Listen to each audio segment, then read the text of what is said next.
Zifuatazo ni siri kuu 3 za uzazi ambazo wanawake wengi sana hawazifahamu. Ukizijua siri hizi kuu 3, ni lazima utabeba ujauzito.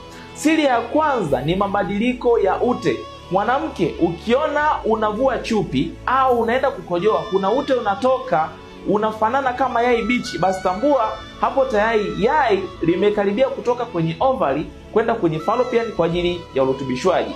Kama unahitaji ujauzito, hakikisha unashiriki tendo la ndoa. Siri ya pili ni kuongezeka kwa joto la mwili.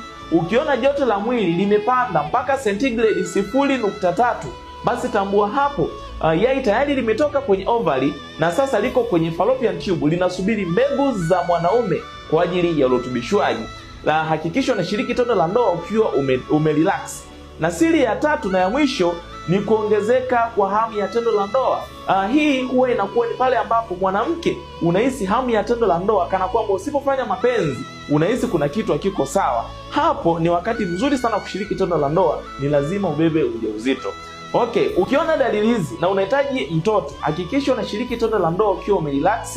Ni wakati mzuri sana kwako kubeba ujauzito. Usisahau, furaha ya ndoa na maisha ni mtoto aliye salama.